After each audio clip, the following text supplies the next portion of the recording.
अस्सलाम वालेकुम व्यूवर्स, आज की वीडियो में हम कुछ ऐसी चीज़ों के बारे में बात करेंगे जो कि हामला औरत को हरगिज़ इस्तेमाल नहीं करनी चाहिए ताकि वो एक सेहतमंद बच्चे को जन्म दे सके। व्यूवर्स, हमल के 9 माह की जर्नी हर हामला औरत के लिए बहुत ही स्पेशल होती है क्योंकि इसके बाद अल्लाह ताला से मिलने वाला गिफ्ट दुनिया का सबसे प्रीशियस गिफ्ट होता है।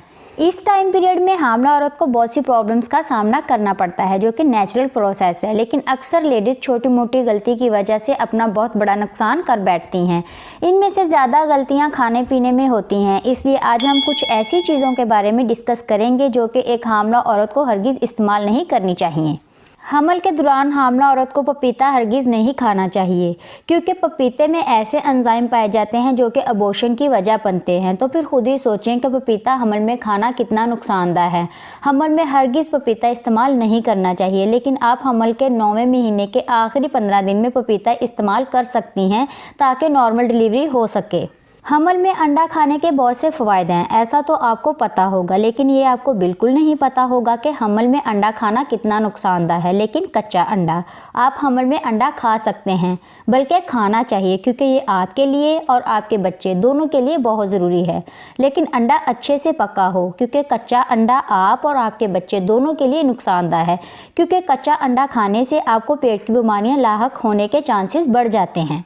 हमल के दौरान हामला औरतों को ज़्यादा नमक और चीनी के इस्तेमाल से परहेज़ करना चाहिए। कुछ हामला औरतों को हमल के दौरान मीठा खाने की ज़्यादा क्रेविंग्स होती हैं और कुछ को नमकीन खाने की, लेकिन कोशिश करें कि आप ना ज़्यादा मीठा इस्तेमाल करें और ना ही नमक। अगर आप ज़्यादा चीनी का इस्तेमाल करेंगी तो आपको शुगर हो सकती है, जिससे आपकी प्रेगनेंसी कॉम्प्लिकेटेड होने के चांसेस होते हैं।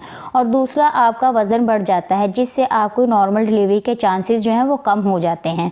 और अगर आप नमक ज़्यादा खाएंगी तो आपका ब्लड प्रेशर हाई हो जाएगा, जिससे आप और आपके बच्चे दोनों को बहुत से हेल्थ इश्यूज़ का सामना करना पड़ सकता है। इसके अलावा हमल में किसी भी चीज़ का इस्तेमाल हद से ज़्यादा ना करें, चाहे वो कितनी ही मुफीद ना हो, क्योंकि कोई चीज़ कितनी भी फ़ायदेमंद हो, अगर इसका हद से ज़्यादा इस्तेमाल करेंगे तो वो फ़ायदा करने की बजाय उल्टा नुकसान ही करेगी। हमल में हामला औरतों को मुख्तलिफ़ चीज़ों की क्रेविंग्स होती हैं। आप भी इन क्रेविंग्स में इन चीज़ों को खाएँ, लेकिन एक लिमिट में रहकर, हद से ज़्यादा इस्तेमाल ना करें।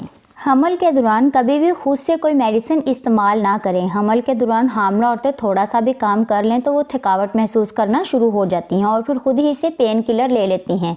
ये बहुत ज़्यादा ख़तरनाक है। कभी भी खुद से हमल के दौरान कोई मेडिसिन इस्तेमाल ना करें, बल्कि डॉक्टर से मशवरा करके फिर ही मेडिसिन का इस्तेमाल करें। इसके अलावा दिन में 10 से 12 गिलास पानी ज़रूर पिएँ। अपनी डेली रूटीन में हल्की फुल्की एक्सरसाइज या फिर जो है वॉक को ज़रूर शामिल करें। एक अच्छी और बैलेंस डाइट का इस्तेमाल करें जो कि एक हेल्दी प्रेगनेंसी के लिए बहुत ज़रूरी है। मैं उम्मीद करती हूँ कि आज की वीडियो आपके लिए हेल्पफुल रही होगी। अगर हाँ तो फिर वीडियो को लाइक और शेयर ज़रूर कीजिएगा और मेरे चैनल रोज़ हेल्थ एंड ब्यूटी टिप्स को सब्सक्राइब करना मत भूलिएगा। मैं आपसे वादा करती हूँ कि आपका सब्सक्राइब करना रायगा नहीं जाएगा, बल्कि आपको हमेशा कुछ ना कुछ नया देखने और सीखने को मिलेगा। फिर मिलेंगे एक और इन्फॉर्मेटिव वीडियो के साथ। अल्लाह हाफिज़।